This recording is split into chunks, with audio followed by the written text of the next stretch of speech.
Okay, hello to everybody. My name is Dmitro. I represent company BTU Center. So my presentation maybe will not be so deep in science, but rather I will give a kind of broad overview of data which we gathered. So first of all, a few words about us. So we are a factory from Ukraine, more than 500 people.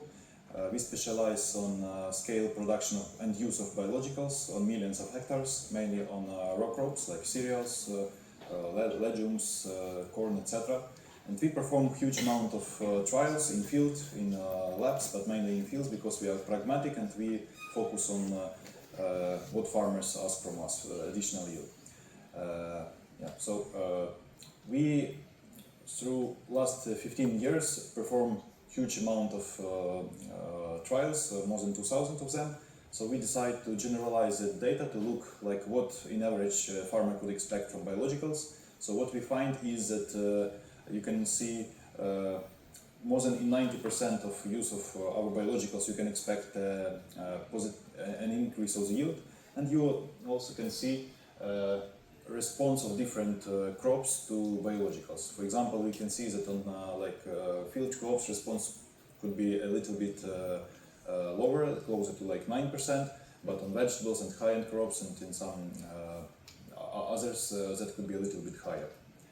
Besides that, we also analyzed effects according to product categories and crops categories, and you can see again average is 10%, but for example with mycorrhiza we reach nearly 7%, but you can also imagine that mycorrhiza you use just on the seeds, so it's kind of a limited influence on the plant development, and mainly we use mycorrhiza again on the field crops like corn, and still this 7% could mean more than like 500 kilograms.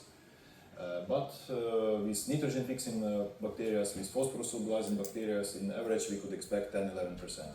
When you use both, it's not like 2 times more, but still a little bit better. And the same, like we analyzed different ways of application, and here you can see that quite efficient is soil application. When you apply products in furrow, which is quite developing now, result is a little bit lower, but still it's a quite economic way because you don't need so much. The dosages are lower. Quite perspective seed treatment. Also interesting are combinations like seed plus foliar and soil plus foliar. You can see the kind of synergy between these applications. So we also analyzed efficiency of biologicals on different soil pH levels, because, for example, we are often asked if you have a bacterial product, how it will work on acidic soil. And from our database, we see that yes, on neutral higher pH it works better, but still on the acidic soil, even like pH lower than 5, bacteria also can provide efficiency close to 10%. So then we work a lot with kind of global agricultural challenges because we want to understand what of these challenges can be addressed with biologicals. So you can see we work with carbon sequestration and some microorganisms which accelerate these processes. We work with phosphorus solubilization and nitrogen fixation to optimize nutrition schemes. And of course we work a lot with abiotic stresses because microorganisms are known to produce metabolites which recover growth processes, etc.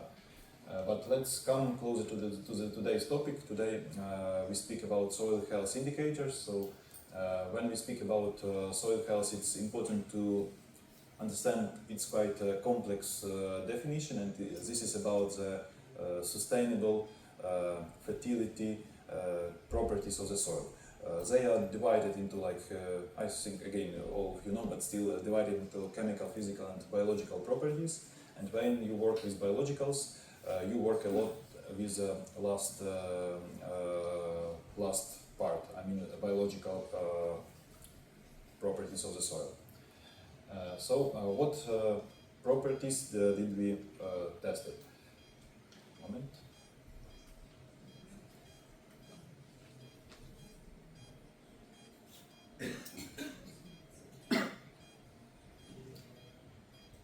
That does not like me.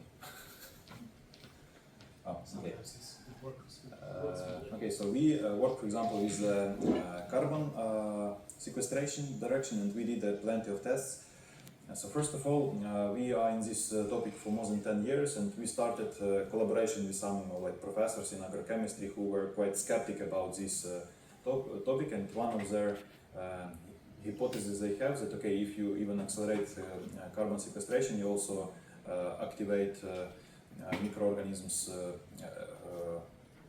kind of breathing, and that can even increase carbon emissions. But scientists perform measuring of soil respiration after this biological application, and they find out that there is no significant difference in carbon evaporation after use of biologicals. But at the same time, they measure carbon accumulation of labile organic compounds and humus content in soil in this experiment, and they find out that in case of use of complex microbial solutions, you can see the positive tendency in accumulation of both fractions.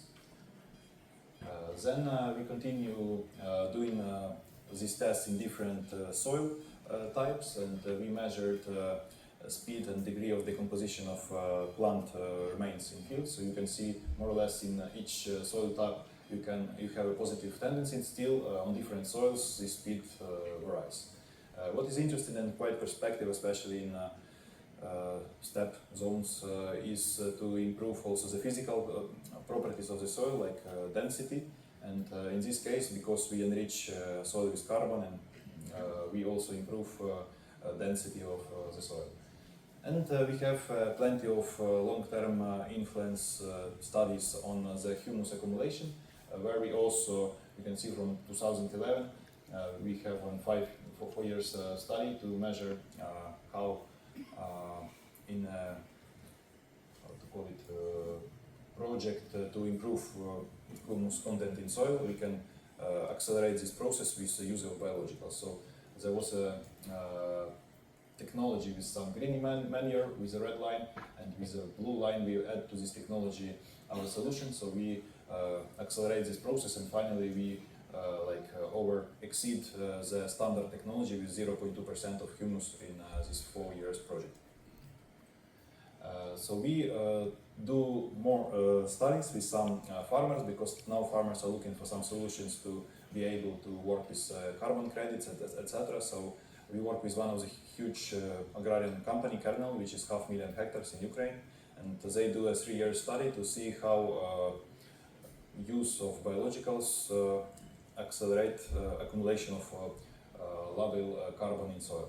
So from this study you can see, like, we have different formulations of biologicals, but still like from 0.1 to 0.2% we can increase accumulation of labile carbon in 3 years comparing to control. Similarly, they looked on amount of saprophytes in soil, especially trichoderma strain, and what is interesting to see also that they find out that on the variants where they applied trichoderma containing products, they could find bigger amount of trichoderma. Then we also use some another kind of instruments to measure soil activeness, especially enzymatic activeness. We use one method called biotracks, and we started with one simple test in laboratory. We take a sterile soil, and its enzymatic activeness was 0. And after we used our biological solution Ecosterm in the industrial dose, we recover enzymatic activeness of soil almost to normal level of normal soil.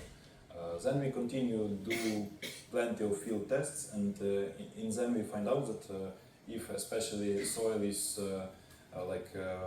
poor or average active, we are able to improve this enzymatic activeness by 10–30%, and also we improve not only this activeness but the functional biodiversity of the soil.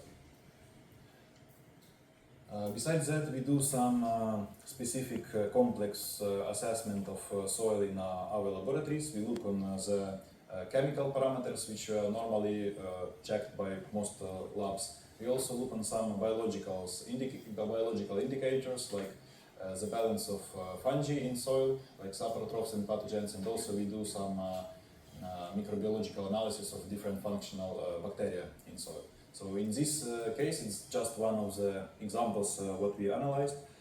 We used bacterial phosphorus solubilizing product, and product is for activating enzymatic activeness of soil. We find like more available forms of phosphorus and potassium, and comparing to control arm in this trial.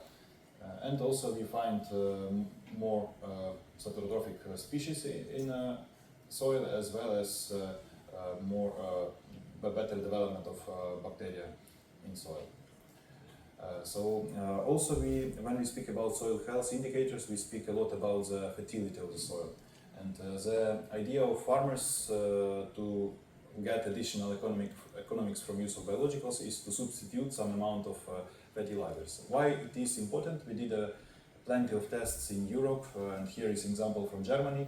When we have two variants of control, like control with full fertilization scheme and control with decreased fertilization scheme. And we have plenty of studies when decrease of use of fertilizers is have negative impact on the yield. But when we use biologicals, in both cases, we improve situation. So we continue such studies on wheat, also in Germany, and here we substitute 25% of the fertilization scheme and reach better yield results than on control. And sometimes we have some kind of stress tests. This test is done in Czech Republic on trial station.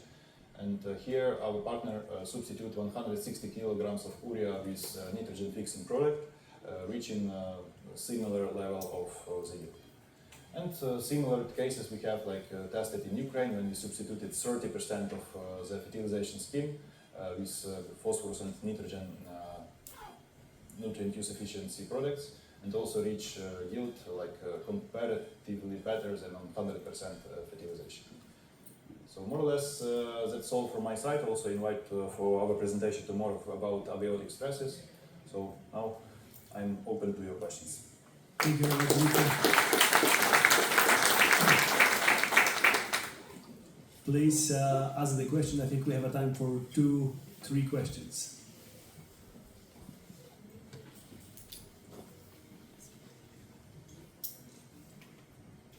Okay, so then I will. There is one candidate, please. I like your last remark, nature works. Yet I also think that we have to be very careful to make sure that we don't burn this principle before actually really takes off. I actually have a lot of questions, but one that I decided to pick now, it was you were mentioning in your last part of your talk that replacement of fertilizers that the growers will only adopt it, and it can be as good as using microbial or biologicals can be as good as chemical fertilizers. And I think that there we have to be very careful, because the literature actually says that there is this period of 5 years that the crop system needs to recover from a very intensive use to more biological. And I think we have to teach and bring this knowledge to the users, that they are not going to be discouraged, because the first year they actually are going to see a reduction, maybe slight reduction in yield, and that's okay, because it's an investment for the future. So maybe more than a question, a comment to keep talking in the coffee. No, for sure, our especially professors in agrochemistry mentioned that it's very important to still be responsible and to return to the soil those nutrients which are taken by the plants. But at the same time, when using intensive technologies for ages, soil can be have a big balance of unsoluble compounds like phosphorus, and then using microbial different solutions for solubilization of this phosphorus is also a kind of more responsible way of use of natural resources. So of course it's a lot about responsibility, but also correct agro-technologies.